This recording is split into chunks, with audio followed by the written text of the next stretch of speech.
আসসালামু আলাইকুম। Rangpur CCTV camera solar IPS পাওয়ারের পক্ষ থেকে সবাইকে আন্তরিক শুভেচ্ছা এবং অভিনন্দন। আজকে আপনাদের সাথে আলোচনা করব ব্যাটারির লোড টেস্ট কেন করা হয়।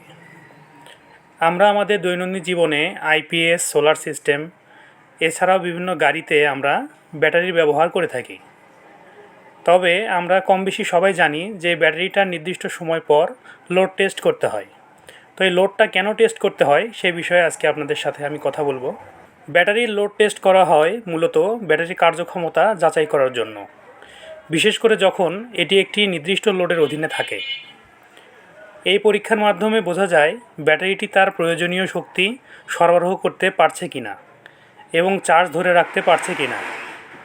লোড টেস্ট মূলত ব্যাটারির কার্যকারিতা এবং কার্যকারিতা মূল্যায়ন করতে ব্যবহৃত হয়, যা সম্ভাব্য সমস্যাগুলি চিহ্নিত করতে এবং ব্যাটারির প্রতিস্থাপনের প্রয়োজনীয়তা নির্ধারণ করতে সহায়তা করে।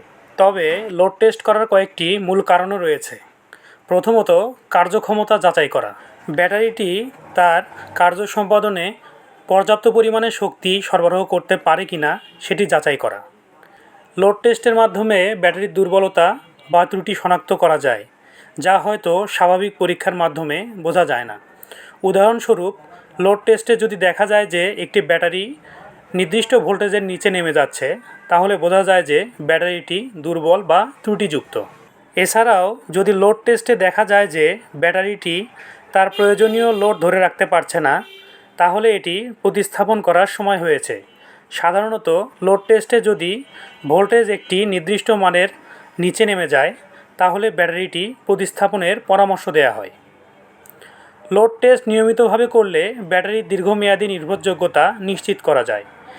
ব্যাটারির লোড টেস্ট করার জন্য আমরা সাধারণত একটি লোড টেস্টার ব্যবহার করি, যা ব্যাটারির সাথে সংযুক্ত করে একটি নির্দিষ্ট লোড প্রয়োগ করা হয়। এ সময় ভোল্টেজের পরিমাপ করা হয় এবং দেখা হয় যে এটি একটি নির্দিষ্ট মানের নিচে নেমে যাচ্ছে কিনা। যদি ভোল্টেজ একটি নির্দিষ্ট মানের নিচে নেমে যায়, তাহলে ব্যাটারিটি দুর্বল বা ত্রুটিযুক্ত বলে মনে করা হয়। ব্যাটারি ত্রুটিযুক্ত হলে আমরা সচরাচর ব্যাটারি রিপ্লেস করে নতুন ব্যাটারি সংযোগ দেওয়ার জন্য কাস্টমারকে অবহিত করে থাকি। আপনারা যারা সরাসরি ব্যাটারি থেকে ব্যাকআপের জন্য IPS, online UPS, solar system ব্যবহার করে থাকেন, তারা সবসময়ই ব্যাটারি মেনটেন্যান্সটা ঠিক রাখবেন। একটা নির্দিষ্ট সময় পর পর ব্যাটারির পানি চেক করবেন, তাহলেই আপনার ব্যাটারি থেকে খুব ভালো একটা ফিডব্যাক পাবেন।